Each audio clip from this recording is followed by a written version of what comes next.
Augusta Westland मामले में Congress party के दिग्गज नेताओं का नाम आया। इस वक्त हमारे साथ बात करने के लिए अहमद पटेल जी हैं, जो कि सोनिया गांधी के पॉलिटिकल सेक्रेटरी भी हैं, कांग्रेस अध्यक्ष के, और जिनका नाम इस पूरी कंट्रोवर्सी में आया है। उन्हीं से जानते हैं उनका पक्ष। अहमद सर, आपके ऊपर अपनी पॉलिटिकल करियर के इस 40-45 साल की पब्लिक लाइफ में इतना बड़ा इल्ज़ाम लगा कि आपने अपने लिए, अपनी पार्टी के लिए, आप 5-6 लोगों ने पैसे लिए। क्या ये सच्चाई है? इट्स बेबुनियाद है, निराधार है। इट्स अनफॉर्चुनेट थिंग कि ऐसे प्रश्नों के मुझे जवाब देने पड़ रहे हैं या उत्तर देने पड़ रहे हैं। कहीं किसी का नाम का इनिशियल आ गया, किसी को कोर्ट का जो जजमेंट है उसका अध्ययन करना चाहिए। लोअर कोर्ट में क्या हुआ, हायर कोर्ट में क्या हुआ, सही माने में क्या कोई स्ट्रिक्चर है, सही माने में कोई ऐसा ऑब्जर्वेशन है मजिस्ट्रेट की तरफ से कि हाँ, अगर कहीं ऐसा होता तो इसमें आना चाहिए कि इतने पैसे इतने इसने लिए है, इतने पैसे इसने लिए। ऐसी कोई चीज़ तो है नहीं। और सिर्फ एक पब्लिक परसेप्शन बनाने के लिए, लोगों का जो ध्यान है कहीं और डाइवर्ट करने के लिए, असली जो मुद्दे हैं उससे ध्यान हटाने के लिए अगर इस तरह की बातें की जाए तो मेरे ख्याल से ये बहुत ही अनफॉर्चुनेट और एक कम नसीब घटना है। लेकिन इन कागजों में जो ये कोर्ट के ऑर्डर डाले गए हैं, इसमें गांधी लिखा हुआ है, इसमें एपी लिखा हुआ है, इसमें जो फैमिली लिखा हुआ है। तो इसमें पढ़ना भी चाहिए कि इसमें क्या है अल्टीमेटली। सो पॉलिटिकल और AP doesn't mean कि Ahmad Patel, it can be advance payment, it will be already paid on the political thing. It's a matter of investigation. ये चीज़ें इन्वेस्टिगेशन होनी चाहिए। सिर्फ AP लिख दिया इसका मतलब ये नहीं कि किसी को पैसे दे दिए या इम्प्लीमेंट हो गया। 3 तरह के लोग होते हैं। एक तो दुकान चलाने वाले होते हैं, उनको कभी कभी कंपनी से पैसे लेने के लिए भी कि एस्टिमेट बना दो, बजट बना दो, और वहाँ पे कोर्ट में कहा गया है कि ये तो हम लोग एस्टिमेट बना रहे थे, बजट बना रहे थे। किसी को अध्ययन करना चाहिए कि उसमें क्या है। इट डजंट मीन कि उन्होंने किसी को पैसे दे दिए। असली चीज़ है मनी ट्रेल, उसमें इन्वेस्टिगेशन एजेंसी है, उनको ढूंढना चाहिए। पहले भी इन्वेस्टिगेशन हुआ है, ED ने भी है कि भाई इतने पैसे आए, कहाँ कहाँ गए हैं। सो पूरा ठीक तरह से इस पे इन्वेस्टिगेशन हो, तो ये बहुत ही जरूरी आप लोगों ने भी इंक्वायरी की, आपने भी ऑर्डर कैंसिल किया, आप लोगों ने अपने सरकार में इन्वेस्टिगेशन दिया, उसके साथ साथ इमीडिएटली डील को कैंसिल किया। साथ साथ इन्वेस्टिगेशन हो उससे पहले डील को कैंसिल किया। इट मीन्स कि something somewhere happen. And Antony ji ने भी वही कहा है कि ब्राइब कहीं ना कहीं घूस दी गई है। वहाँ पे जो जिन्होंने दी है उनको तो जो आर्ग्यूमेंट जो है कि उनको तो सजा हो गई, लेकिन लेने वालों का क्या? तो लेने वालों का it's a matter of investigation ना। कांग्रेस पार्टी तो इन्वेस्टिगेट नहीं करेगी, ये जिम्मेवारी है सरकार। 30 बिलियन यूरोस दिए गए रिश्वत के तौर पे। आपने नहीं लिए, सोनिया गांधी ने नहीं लिए, मनमोहन सिंह ने नहीं लिए, air chief marshal Tyagi ji ने नहीं लिए, फिर किसने लिए? ये जो कह रहे हैं ना आपके 30 जो यूरो व्हाटएवर मिलियन ये दिए गए हैं, एक्चुअली इतने दिए गए हैं कि क्या? That is also matter to be investigated. वो जो कह रहे हैं जिस पे आरो हाँ, मनी ट्रेल से पता लगेगा, तब तो पता लगेगा ना कि कितने हैं, किसके पास गए हैं। और जिस आदमी का नाम लिया जा रहा है, समबडी जेम्स क्रिश्चियन और मिसाइल क्रिश्चियन जो भी है, तो उसने खुद कहा कि मेरे हैंड राइटिंग नहीं है। वो कह रहा है नोट मैंने नहीं दी है। कोर्ट में हंस के कह रहा है क्या हम दोनों ने मिलकर ये तैयार की थी, या तो लिखा होता अगर आप उसमें देखेंगे तो। और ये हम लोग एस्टिमेट बना रहे थे टारगेट करने के लिए। और जब AP का मतलब मैं समझूंगा इसका क्या मतलब है, वो कह रहा है कि AP मीन्स अहमद पटेल हमने इंटरनेट से ढूंढ निकाला है। तो इंटरनेट से ढूंढ निकालने के बाद बट असली चीज़ ये है, कभी कभी क्या होता है कि नाम लेके, गलत तरीके से नाम लेके कहीं ना कहीं कोई लोग दुकान चलाते हैं कि हमें इसको देना है इतने पैसे, इतने दे दो। बाद में पता चलता है कि नाम का मिसयूज़ किया गया है। तो हो सकता है ऐसी चीज़ें भी हो, लेकिन सही माने में तो ये कहूँगा AP means Ahmed Patel, how can they prove, और कहाँ से ले आए? वो कह रहे हैं इंटरनेट से हमने ढूंढ निकाला है। It's a serious matter. किसी के आप जिसे कहते हैं पब्लिक लाइफ इतने साल की है, और पब्लिक लाइफ सार्वजनिक जीवन बनाने में बहुत टाइम लग जाता है, बहुत मेहनत करनी पड़ती है। तो इस तरह से किसी के सार्वजनिक जीवन से, पब्लिक लाइफ से विदाउट एनी प्रूफ इस तरह से बदनाम करने की कोशिश की जाए, मेरे ख्याल से इससे बड़ी दुख की बात कोई हो नहीं सकती। सोनिया गांधी जी का नाम भी आ रहा है। सोनिया गांधी का नाम पहले भी आया, उनको कोर्ट तक घसीटा गया नेशनल हेराल्ड वाले मामले में। अब एक बार फिर सोनिया गांधी के ऊपर रिश्वतखोरी का नाम आ रहा है। वो सब जानती हैं, ये सब चीज़ें कही जा रही हैं, वो ड्राइविंग फोर्स है, ये भी कहा जा रहा है। ये आप जो कह रहे हैं कि रिश्वतखोरी इट्स अ बेसलेस, बेबुनियाद, निराधार है। ये पब्लिक परसेप्शन बनाने की कोशिश की गई। जैसे ही जजमेंट आया किसी ने ट्रांसलेशन डाल दिया, उसमें कहा कि इसने ले लिया, इसने ले लिया। तो सही मायने में ऑथेंटिक उसका ट्रांसलेशन करना चाहिए। और ड्राइविंग फोर्स की जहाँ तक बात है, उसमें लेटर में क्या है कि भाई she is a driving force, she is a UPA chairperson, naturally somebody will think she is a more powerful, और सभी सरकार में उनका ही चलता है। और इतने इतने लोग हैं जो इन्फ्लुएंस है, उनको टारगेट करना चाहिए। टारगेट कौन करेगा? British high commissioner. British high commissioner आके घूस देने की ऑफर करेगा, पैसे देगा। सर ये कभी कभी हंसी आती है, रिडिक्यूलस हास्यास्पद बातें कर रहे हैं ये लोग पब्लिक पर्सन। लेकिन सही माने में दो चीज़, लेकिन ये बात करके मैं इस जो भी इन्वेस्टिगेशन से मुकरना नहीं चाहता। एक कहीं ना कहीं कोई चीज़ आई है, आरोप लगाए हैं, इसका इन्वेस्टिगेशन होना चाहिए, इसकी गहराई में जाना चाहिए, कितने पैसे आए हैं, किसके पास पहुंचे हैं। और अब तो हमारी सरकार है नहीं, सरकार तो अभी इनकी है, सारी एजेंसीज उनके पास है, ढूंढ निकाले ना जल्द से जल्द। लेकिन सिर्फ पब्लिक परसेप्शन बनाने के लिए सालों तक ये इंक्वायरी चलती रहे, ताकि जब भी कोई चुनाव उसमें इस्तेमाल करते रहे, तो ये बात गलत होगी। आपको लगता है कि भारतीय जनता पार्टी जानबूझ के कांग्रेस की टॉप लीडरशिप को टारगेट कर रही है, अपना परसेप्शन जो उनकी सरकार के खिलाफ चल रहा है उसको बदलने के लिए? दो चीज़ें हैं। एक तो ये है कि टारगेट कर रही है, क्योंकि कांग्रेस मुक्त भारत की बात की थी, तो जहाँ तक नेहरू गांधी परिवार को कमज़ोर नहीं करेंगे, वहाँ तक कांग्रेस कमज़ोर नहीं होगी या ख़त्म नहीं होगी। So that is their main मकसद, क्योंकि इतने साल तक ये नेहरू गांधी परिवार की वजह से उनका ये मानना है कि कांग्रेस, और सही बात भी है, जो सत्ता में आती है, जहाँ तक इनको कमज़ोर नहीं करेंगे वहाँ तक कांग्रेस कमज़ोर नहीं होगी। That is number one. और असली जो रीज़न है नाउ, क्योंकि 2 साल में जो वादे किए थे उन्होंने, जो बड़े बड़े ख्वाब और सपने दिखाए थे, आज टोटली अगर आप जाएंगे लोगों के बीच में, लोग परेशान हैं, लोग दुखी है। न तो रोज़गारी मिली है, न तो जो लोग बात कर रहे थे कि अच्छे दिन की और सबका साथ सबका विकास, तो सबका साथ तो लिया लेकिन सबका विनाश हो रहा है। तो असली जो इश्यू है, क्योंकि जो अपने वादे वो लोग फुलफिल नहीं कर पाए हैं, तो उसी लिए अपनी विफलताओं को छिपाने के लिए ये सारी साजिश रचाई जा रही है। लेकिन अहमद जी, आपने कभी नहीं मिले हैशके से, माइकल से, क्योंकि ये लोग आपका नाम ले रहे हैं, आपके वक्त, सरकार के वक्त में ये डील हुई है। मनमोहन सिंह नहीं समझता, नाम ले रहे हैं कहाँ, किस संदर्भ में नाम ले रहे हैं? वो तो कह रहे हैं कि they are the influence people, उनको टारगेट करना चाहिए। लेकिन कहीं कोई जगह ऐसा है कि वो आके हमें मिले हैं? On oath I tell you कि इसमें से न तो किसी की शक्ल देखिए, मैं उनके नाम भी ठीक तरह से बोल नहीं पा रहा हूँ। पहली बार जब इंडियन एक्सप्रेस ने स्टोरी ये की थी, तब मैंने जानने की कोशिश की कौन लोग हैं, क्या लोग हैं। मैंने मेरा पूरा सारा रिकॉर्ड चेक किया है, कहीं ऐसी कोई व्यक्ति का कभी कोई फ़ोन आया है, कहीं मैंने पूरा देख लिया है टोटली उन्होंने, कि यहाँ मेरे यहाँ न तो मेरी कभी, क्योंकि कभी कभी मेमोरी शॉर्ट होती है, पता भी नहीं चलता इतने सारे फ़ोन आते हैं किसने किया, लेकिन मैंने पूरे मेरे रिकॉर्ड्स चेंज किए, कहीं ऐसी व्यक्ति को न तो मैं मिला हूँ, न तो मैंने कभी फ़ोन पे बात की है। पर उस वक्त आपकी सरकार थी जब ये डील हुई, एंटनी साहब रक्षा मंत्री थे, मनमोहन सिंह जी प्रधानमंत्री थे, एयर चीफ मार्शल त्यागी साहब थे, तो किसकी गड़बड़ी है? क्यों ये डील हुई और क्यों इस डील में रिश्वत दी? It's a matter of investigation. See I am a layman, I am not in the government, but लेकिन गवर्नमेंट ने जो डील की वो पूरी जांच के बाद ही की ना, ऑन मेरिट की। ऐसा भी नहीं है कि गलत किया है। और सपोज जैसे ही न्यूज़ आई, विदाउट एनी इन्वेस्टिगेशन वो डील कैंसिल कर दी गई, सारे पैसे वापस आ गए।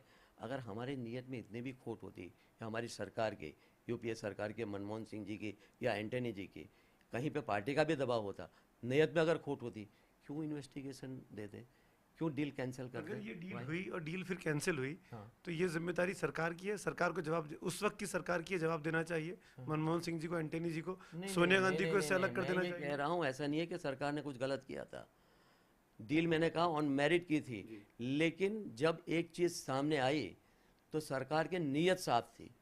सरकार बिल्कुल भी नहीं चाहती थी कि कहीं पे भी कोई ऐसी चीज़ हो जिसकी वजह से सरकार की बदनामी हो, और उसी इंटेंशन के साथ सरकार ने इमीडिएटली कदम उठाए। इस पूरे रोल में आप एयर चीफ मार्शल एसपी त्यागी की क्या भूमिका? मैं किसी कोई परिवार पे किसी पे, क्योंकि मैं नहीं जानता हूँ इन्वेस्टिगेशन में क्या हुआ, क्या है क्या नहीं, मैं क्यों किसी पे टिप्पणी करूँ, क्यों कमेंट करूँ? पैरामीटर्स चेंज किए, इल्जाम लग रहा है। नहीं, पैरामीटर चेंज करें तो आप, मेरे ख्याल से अगर आप जाइए कि जब दी एनडीए की सरकार थी, तब दी शुरुआत हुई थी, हाइट तब ये की गई थी कम से कम, तो बैकग्राउंड में भी जाना चाहिए थोड़ा सा। त्यागी साहब के तीनों भाइयों के नाम भी आ रहे हैं कि उन्होंने मिलकर डील की। किसी इंडिविजुअल पे, किसी परिवार पे मैं कमेंट करना नहीं, क्योंकि इन्वेस्टिगेशन में क्या हो रहा है, क्या है क्या नहीं, मुझे पता नहीं है। कल इन्वेस्टिगेशन में क्या निकलेगा, why should I comment on anyone? आपके वक्त पे भी जांच चल रही थी ईडी की, सीबीआई तो की, उस वक्त भी इनके प्रॉपर्टीज को अटैच किया गया था त्यागी। अखबार में पढ़ा है, लेकिन जांच का क्या है, न तो सीबीआई और ईडी ने आपके मुझे रिपोर्ट किया। I am not the authority and I don't want to become unconstitutional authority also, कि हमें आगे आजकल जो हो रहा है सरकार में, आप अच्छी तरह से जानते हैं कौन कहाँ जाके रिपोर्ट करता है, किस तरह से पेपर लोगों को दिए जाते हैं। ओथ ऑफ सीक्रेसी सौगंध लेने के बाद भी जिस तरह से पेपर बांटे जा रहे हैं, जिस तरह से पेपर आ रहे हैं और सेंसिटिव पेपर्स आ रहे हैं, सचमुच में ये एक बहुत ही गंभीर बात है और उस पर जांच होनी चाहिए। मतलब आपको लगता है कि सोनिया गांधी और अहमद पटेल जैसे वरिष्ठ लोगों को, जो देश की राजनीति में एक प्रभाव रखते हैं, मनमोहन सिंह जैसे लोग, इनको इस पूरे मामले में जब तक जांच नहीं हो जाती अपने अपने पदों से इस्तीफा देना चाहिए, जैसे सोनिया जी ने ऑफिस ऑफ प्रॉफिट में दिया था या लाल कृष्ण आडवाणी ने हवाला डायरी में लेकिन दिया। That should be iota of truth. कहीं ना कहीं कुछ तो होना चाहिए ना। सिर्फ या तो ये तो फिर तो ये होगा, एक परंपरा हो जाएगी कि किसी पे आरोप लगाओ और इस्तीफा ले लो, किसी पे ये करो और ले लो। That should be some iota of truth. कहीं ना कहीं कुछ तो होना चाहिए कि भाई जिसकी वजह से I would have been a first person to resign. लेकिन मैं खुद जानता हूँ कि इसमें न तो मेरा कोई रोल है, न मैंने किसी की शक्ल दिखी है, न कोई धेला लिया हुआ है। तो उसके बाद भी अगर कोई कहे तो इस तरह से तो आरोप लगते रहेंगे। आप फिर से आओ, फिर आरोप लगा, फिर इस्तीफा दो, तो एक परंपरा बन जाएगी, सिर्फ हमारी पार्टी के लिए नहीं, बाकी लोगों के लिए भी। इसका मतलब ये नहीं कि मैं इस्तीफा देने से मुकर रहा हूँ और ये कर रहा हूँ, but there should be iota of truth, you know दी। कुछ तो थोड़ी सी तो इसमें ये होनी चाहिए, कम से कम राय का जितना भी तो कहीं कोई कुछ होना चाहिए। सिर्फ एक कहीं पे कुछ आ गया और उसमें भी किसी ने अध्ययन नहीं किया कि क्या है, पहले ये तो पढ़िए कि उसमें क्या है, बस चल गया तो चल गया। जिस तरीके से भारतीय जनता पार्टी की लीडरशिप गांधी परिवार को टारगेट कर रही है, सोनिया गांधी को खास तौर पे, आपको लगता है कि सोनिया जी के लिए भी ये वक्त काफ़ी मुश्किल भरा है? सी उन्होंने उसी लिए तो कहा, जो कह रहे हैं कि मुश्किल पर, उन्होंने कहा कि मैं ऐसी चीज़ से नहीं डरती, उसका गलत इंटरप्रेट कर रहे हैं जो भी कर रहे हो। उन्होंने कहा कि मैं इस चीज़ से नहीं डरती क्योंकि मैं जानती हूँ कि गलत आरोप है और इस तरह की बातें पहले भी कई बार कर चुके हैं। और उसको मैं सिर्फ एक ही कपलेट में आपको बताऊंगा कि बातिलों से डरने वाले नहीं आसमां, 100 बार ले चुका है तो इम्तिहान वाला। ये चीज़ कोई पहली बार नहीं है, उसीलिए उन्होंने कहा है कि मैं ऐसी चीज़ों से नहीं डरती कि जो गलत आरोप लगाते हैं, जो हमें कमज़ोर करने की कोशिश करते हैं, जो हमारी पार्टी को कमज़ोर करने की कोशिश करते हैं, और इस तरह से प्रोपेगेंडे जो है, विशियस कैंपेन है, उससे मैं नहीं डरती हूँ। क्या आप इस बात के लिए कहने को तैयार है कि सीबीआई जांच होनी चाहिए, आप लोगों की भूमिका की भी जांच होनी चाहिए? एजेंसी जिस तरह से करे और उसमें हम पूरी तरह से सहयोग देने के लिए तैयार। आज एक इल्ज़ाम और लगा अरविंद केजरीवाल की तरफ से कि आप दोनों पार्टियों में, बीजेपी और कांग्रेस में कोई भी अंडरस्टैंडिंग हो गई है। मैं कोई टिप्पणी करना चाहिए, ये ऐसे आरोप तो लगते रहते हैं, ऐसे कमेंट, और कोई भी पॉलिटिकल पार्टी होगी नेचुरली ऐसे उस पर ये करेंगे। कोई अंडरस्टैंडिंग हुई है क्या, कोई डीलिंग एब्सोल्युटली बेसलेस, बीजेपी के साथ? एब्सोल्युटली क्योंकि बेसलेस, संसद चल रही है सर। एब्सोल्युटली बेसलेस, ऐसी कहीं। और हम क्यों करेंगे अल्टीमेटली? तो हमसे बीजेपी तो है ही, उसके साथ साथ आप भी हमारी पॉलिटिकल एनिमी है, क्योंकि सबसे ज़्यादा अगर कांग्रेस पार्टी को कोई नुकसान कर रहा है, हमारे वोट अगर कोई डिवाइड कर रहा है, आप पार्टी करें, तो उसके साथ हम लोग क्यों ये करें गठबंधन या ऐसी कोई अंडरस्टैंडिंग करें? इससे क्या फ़ायदा होगा? हमें ही नुकसान होगा ना। तो जो चीज़ हमें बीजेपी के साथ जे बीजेपी के साथ क्यों ना, बीजेपी तो हमारा नंबर 1 एनिमी है और बीजेपी तो ये सारी चीज़ें कर रही है हमारे खिलाफ। बीजेपी ने कोई कमी छोड़ी है जब से सत्ता में है 2 साल से? जिस तरह से ये लोग कर रहे हैं, जिस तरह से आरोप लगा रहे हैं, नेशनल हेरल्ड का केस किया गया, ये किया गया, हरियाणा में कमीशन बिठाया गया, तो क्या वो हमारे हमदर्द हो सकती है क्या? ये आरोप केजरीवाल क्या बेबुनियाद छापे है। पड़ते हैं, आपके छापे नहीं पड़ रहे हैं, उनका ये कहना है। हमारे यहाँ सीबीआई की रेड पड़ जाती है, सोनिया गांधी को पूछताछ भी नहीं हो रही, अरेस्ट भी नहीं किया जा रहा। इसी तरह की बातें तो हमेशा होती रहती, हर एक चीज़ का कोई उत्तर नहीं होता है। पॉलिटिक्स में जो भी पॉलिटिकल पार्टी है इस तरह की बातें करेंगी, और ये एक राजनीति है, पॉलिटिक्स में ये सब चलता रहता है। हाउस क्यों चल रहा है? अगर इतना बड़ा मामला है, अचानक से 2 दिन से हाउस में कामकाज शुरू हो गया। सुब्रमण्यम स्वामी जी का कहना है कि कांग्रेस इसलिए शांत हो गई कि अगर वो और बोलेगी ऑगस्टा के मामले में तो मैं और बोलूंगा उनके बारे में। Absolutely baseless. और स्वामी जी को सब, सुब्रमण्यम स्वामी को सब अच्छी तरह से जानते हैं, जब ये बोलते हैं उनकी बात में कितनी गंभीरता होती है। हाउस पहले दिन से ही, क्या हाउस शुरू होने से पहले ही leader of the opposition Ghulam Nabi Azad ji ने कहा कि हम लोग कोऑपरेट करना चाहते हैं, हम हाउस चलाना चाहते हैं, हम भी चाहते हैं कि जो बिल ऐसे हैं जिससे जनता को फ़ायदा हो, तो कम से कम सब सहयोग। शुरुआत किसने की? इन लोगों ने तो की, हाउस नहीं चलने देने की। और मैं ये नहीं कहना चाहूँगा, जिस तरह की बातें कर रहे हैं, जिससे प्रवोक कर रहे हैं, उत्तराखंड में जब हाउस चलने वाला तो उससे पहले करने की क्या जरूरत थी? तो वही चाहते हैं कि हाउस नहीं चले। कांग्रेस पार्टी तो चाहती है कि हाउस चले। तो ये ऐसा नहीं है कि हाउस चले न चले उसी पे कोई चीज़ डिसाइड होती है कि किसी के साथ मैच फिक्सिंग है या कोई गठबंधन हो गया।